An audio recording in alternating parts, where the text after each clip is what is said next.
O king, the Most High Elohim gave Nebuchadnezzar your father a kingdom and majesty, splendor and honor.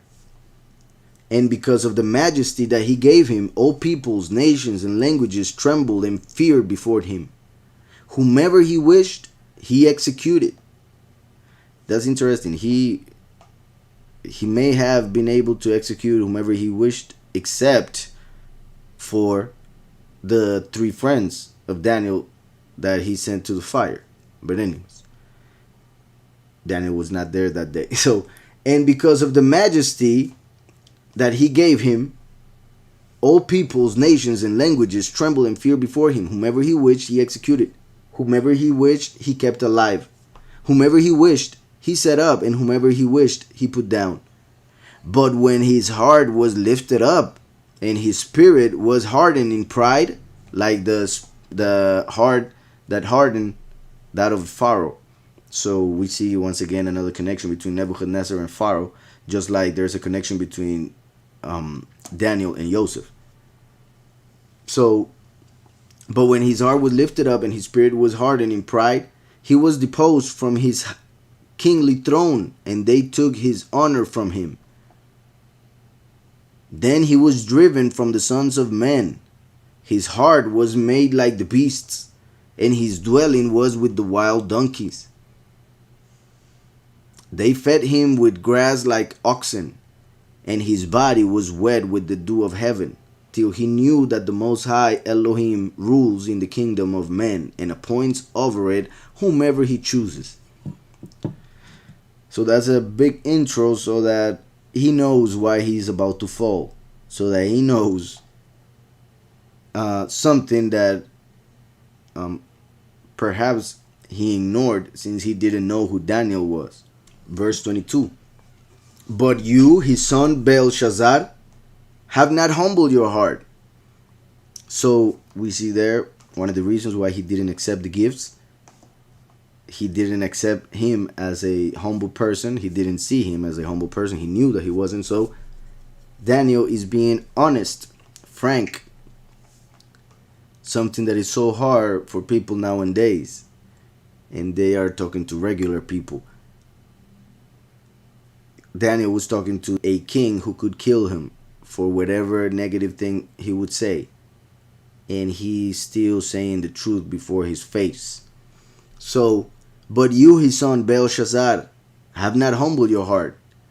I can imagine everybody in that place pretty much thinking Daniel was dumb for doing this, thinking he was crazy, he was about to die, because that's something that most people in the world wouldn't do. Yet those who have faith in Yahweh are not scared of a man who was set up there by Yahweh himself. So, but you, his son Belshatstsar, have not humbled your heart, although you knew all this. So, Daniel repeated the whole story to him, so that he would remember the key point of that story. So he did know the story, but at least he didn't know the important details or the reason why. And I say all of that because if he knew the story, he should have known Daniel, because he was a key part of the story. He was the one who interpreted the dream that was telling Nebuchadnezzar that was going to happen to him.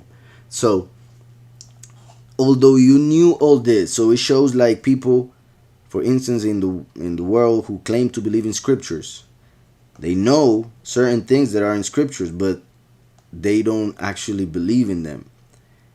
They twist it.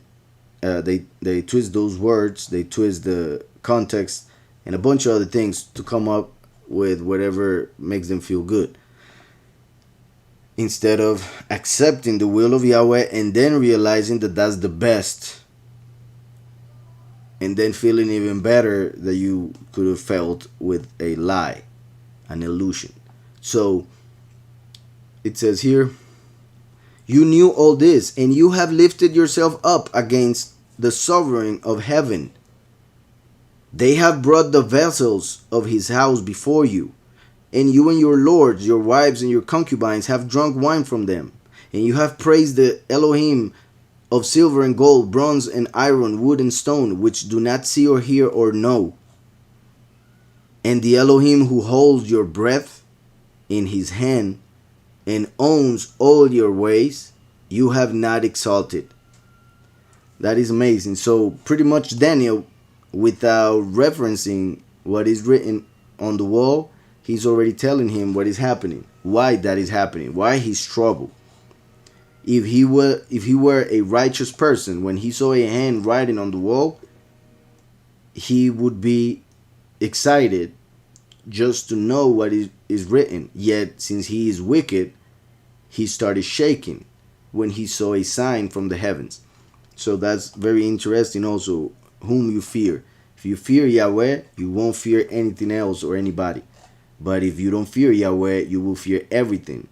You will fear Satan, you will fear hell, you will fear yourself, you will fear not having money, you will fear not being liked by people, you will fear being seen as crazy for what you believe, etc.